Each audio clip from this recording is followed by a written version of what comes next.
Assalamualaikum Bu. Waalaikumsalam. Gimana kabar Ibu? Baik. Oh iya.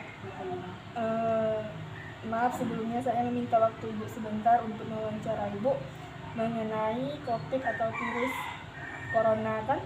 Nah, Ibu bekerja di salah satu layanan kesehatan yaitu Puskesmas sebagai perawat, bukan? Ya. Ibu dengan Ibu Mary Mariam. Ya. Ya, saya minta waktunya sebentar Bu. Saya ingin menanyakan hal-hal umum saja seperti pekerjaan Ibu di bidang itu. Nah, Ibu bekerja di Puskesmas sudah berapa lama Bu? Selama 7 tahun. 7 tahun. Nah, berarti virus ini kan sudah selama setahun kan Ibu bekerja. Sejauh Ibu bekerja di Puskesmas ini, apakah selama corona ini kan di tempat Ibu bekerja, apakah Ibu sudah menemukan pasien yang mengalami COVID atau belum Bu sejauh ini? Belum ya sejauh ini. Nah, Ibu sendiri bekerja kan di bidang ini, apakah Ibu ada kecemasan tersendiri gitu untuk takut gitu nanti bisa terkena mungkin atau menghadapi pasien yang mungkin terkena virus ini? Iya, pasti ada kecemasan lah. Kekhawatiran gitu. Iya. Nah, dampaknya sendiri terhadap Ibu atau terhadap pekerjaan Ibu gitu, atau dalam misalnya keuangan atau apa, terdampak nggak sih? Ibu dalam sehari-hari itu pasti selalu menaati protokol kesehatan dalam Ibu bekerja. Iya, Bu. Pasti ada penanganan seperti itu. Nah, Ibu, kalau sekarang, kalau dulu kan kita pasti sebelumnya ada vaksinisasi kan pasti semua orang pada takut kan, tidak cukup hanya untuk menggunakan masker. Nah, apakah sekarang Ibu sebagai tenaga kesehatan sudah melakukan vaksin? Sudah. Nah, baiklah Bu, saya ingin menanyakan apakah sudah ada vaksin untuk virus COVID-19 ini sendiri? Sampai terhitung 3 November 2020 belum tersedia vaksin untuk COVID-19. Namun memang banyak vaksin potensial yang sedang dikembangkan terkait keamanan dan efektivitasnya. Ya. Menurut Ibu, apakah vaksin COVID-19 ini adalah obat? Vaksin bukanlah obat. Vaksin mendorong pembentukan kekebalan spesifik pada penyakit COVID-19 agar terhindar dari tertular ataupun kemungkinan sakit berat. Selama vaksin yang saya ingin bertanya Bu, menurut Ibu, bagaimanakah skema penahapan pemberian vaksin di Indonesia? Di tahapan awal vaksinasi COVID-19 akan diperuntukkan bagi garda terdepan dengan risiko tinggi, yaitu tenaga kesehatan dan petugas pelayanan publik.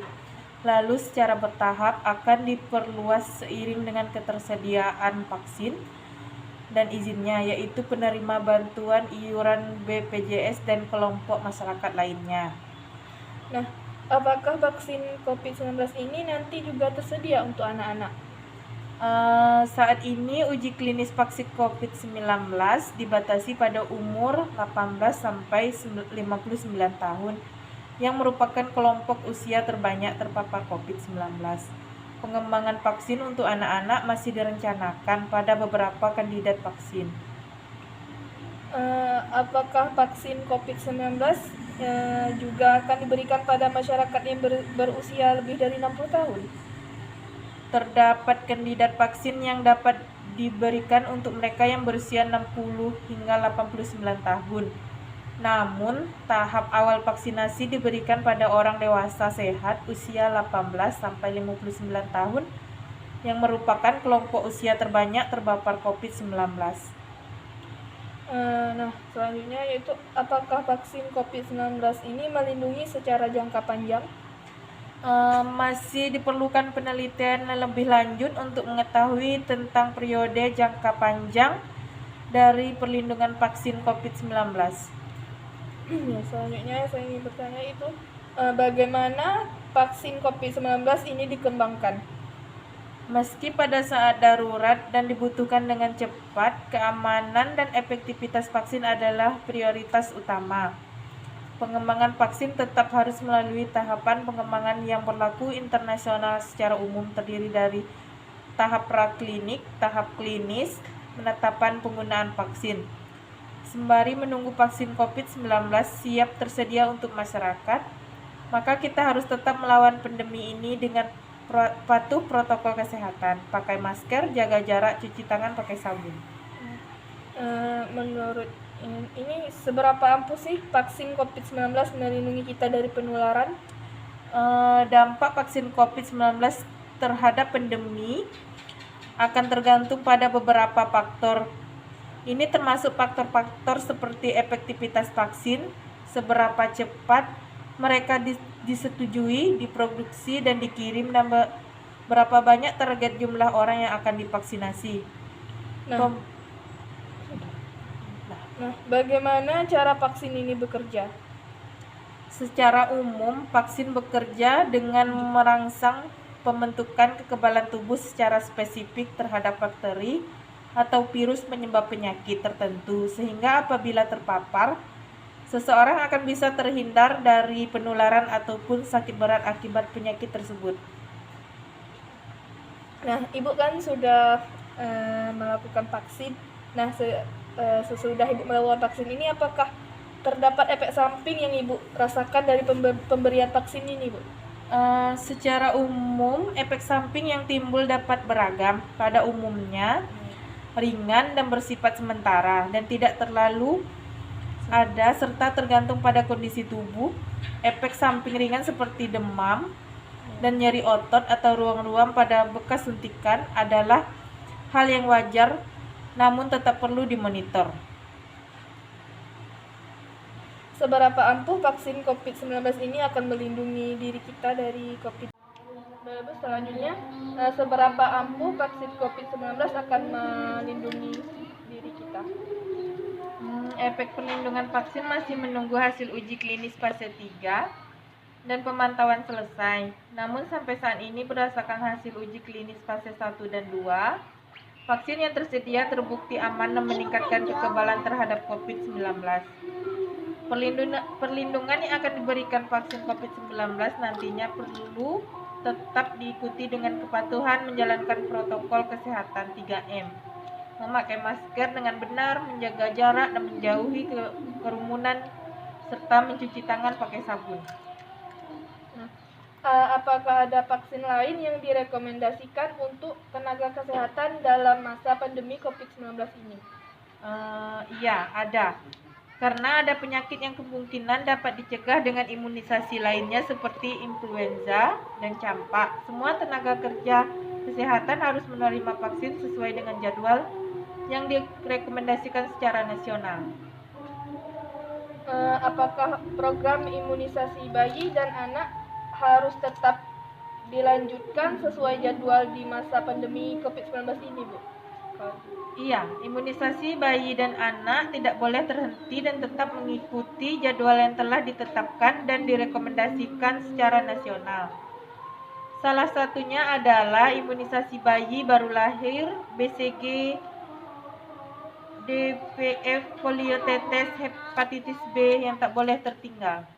Nah, jika layanan imunisasi lainnya tertunda, kapan kegiatan imunisasi dilanjutkan kembali?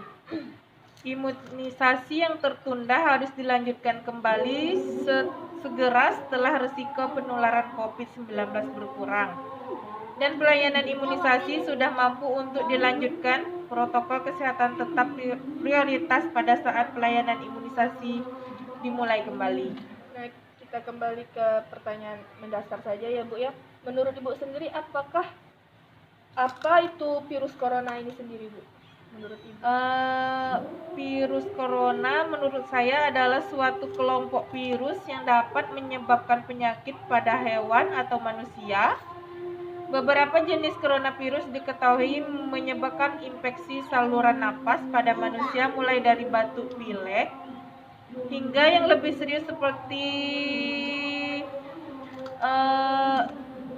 terhilang bau penciuman, seperti sesak napas, suhu tubuh yang meningkat, itu Bu. Iya baik kon. Apa saja gejala dari COVID-19 ini, Bu? Gejala dari COVID-19 yang paling umum adalah demam, batuk kering, dan rasa lelah. Gejala lainnya yang lebih jarang dan mungkin dialami beberapa pasien: nyeri dan sakit hidung, tersumbat, sakit kepala, konjungtivitis, sakit tenggorokan, diare, kehilangan indera rasa atau penciuman, ruam pada kulit, atau perubahan warna jari tangan atau kaki. Gejala-gejala yang dialami biasanya bersifat ringan dan muncul secara bertahap. Beberapa orang menjadi terinfeksi tetapi hanya memiliki gejala ringan. Apa yang harus saya lakukan jika saya memiliki gejala COVID-19 ini, dan kapan saya harus mencari pertolongan medis ini, Bu? Ya. Jika Anda mengalami gejala ringan seperti batuk ringan atau demam ringan, secara umum tidak perlu mencari pertolongan medis. Tetapi tetap diam di rumah, isolasi diri, dan pantau gejala Anda, ikuti panduan nasional tentang isolasi mandiri. Namun, jika tinggal di daerah dengan malaria atau demam berdarah, Anda tidak boleh mengabaikan gejala demam. Segera cari pertolongan medis saat Anda pergi ke fasilitas kesehatan. Kenakan masker jika memungkinkan, jaga jarak setidaknya 1 meter dari orang lain, dan jangan menyentuh permukaan benda dengan tangan Anda. Jika yang sakit adalah anak, bantu anak untuk mematuhi perawatan medis. Jika Anda mengalami kesulitan bernapas atau nyeri, tekanan di dada, jika kemungkinan, hubungi penyedia layanan kesehatan Anda terlebih dahulu sehingga Anda dapat diarahkan ke fasilitas kesehatan yang tepat. Baik Bu, terima kasih. Menurut saya cukup saja pertanyaannya sampai di sini, Bu. Saya ucapkan terima kasih Bu atas waktunya. Assalamualaikum warahmatullahi wabarakatuh. Waalaikumsalam warahmatullahi wabarakatuh.